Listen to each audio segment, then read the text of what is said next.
Traduction en français. Introduction. Bonjour à tous les marketeurs. Aujourd'hui, nous allons plonger dans les stratégies de marketing digital de Kiko Milano. Nous examinerons une synthèse des résultats, une analyse SWOT et une revue critique de leurs points forts et des axes d'amélioration. De plus, je partagerai quelques perspectives sur leur développement futur, sur de nouveaux marchés et sur la durabilité. C'est parti. Synthèse des résultats. Tout d'abord, la synthèse des résultats. Kiko Milano a réalisé des progrès impressionnants dans la construction d'une présence digitale solide. Leur engagement sur les réseaux sociaux est fort, en particulier sur Instagram, où ils présentent des visuels vibrants et du contenu interactif. Leur plateforme de commerce électronique est conviviale, offrant une expérience d'achat fluide et des recommandations personnalisées. Mais comment ces résultats se positionnent-ils dans une analyse SWOT? Analyse SWOT, décomposons cela. Commençons par les forces. Les forces de Kiko Milano résident dans leur campagne sur les réseaux sociaux visuellement attrayantes et hautement interactives. Ils tirent efficacement parti des influenceurs et du contenu généré par les utilisateurs pour stimuler l'engagement et favoriser un sentiment de communauté. Une autre force est leur site de commerce électronique bien optimisé qui stimule les conversions grâce à des expériences personnalisées. Passons maintenant aux faiblesses. Une faiblesse notable est leur présence limitée sur les plateformes sociales émergentes comme TikTok. Ils rencontrent également des difficultés à localiser le contenu pour divers marchés, manquant parfois la cible dans des régions hors d'Europe.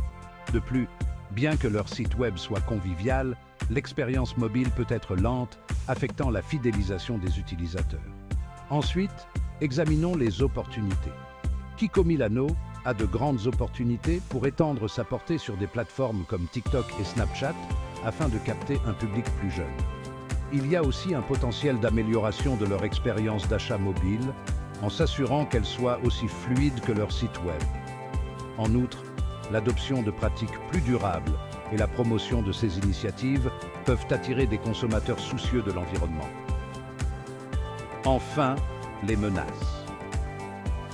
Le marché de la beauté numérique est très concurrentiel, avec des marques comme Sephora et NUX qui innovent constamment.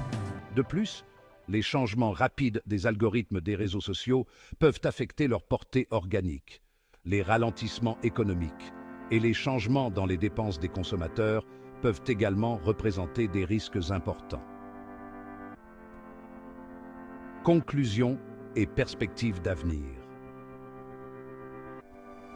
Alors, quelles sont les principales conclusions de cette analyse? Kiko Milano excelle dans le marketing visuel et interactif sur les réseaux sociaux et possède une solide plateforme de commerce électronique. Cependant, ils doivent améliorer leur présence sur les nouvelles plateformes sociales et leur expérience mobile. Il existe également une opportunité claire de se concentrer sur la durabilité. En regardant vers l'avenir, comment Kiko Milano peut-il se développer davantage? Premièrement, en exploitant de nouveaux marchés grâce à du contenu localisé et des campagnes ciblées. Cela signifie comprendre et répondre aux préférences uniques des consommateurs dans différentes régions. Deuxièmement, en investissant dans la durabilité, pas seulement comme un mot à la mode marketing, mais comme un élément central de leur stratégie commerciale. Cela pourrait impliquer des emballages durables, un approvisionnement éthique et une communication transparente sur leurs efforts. En conclusion, Kiko Milano dispose d'une base solide en marketing digital, mais doit s'adapter à l'évolution du paysage pour rester compétitif. En s'attaquant à leurs faiblesses et en saisissant de nouvelles opportunités, ils peuvent continuer à croître et à prospérer dans l'espace numérique. C'est tout pour l'analyse d'aujourd'hui.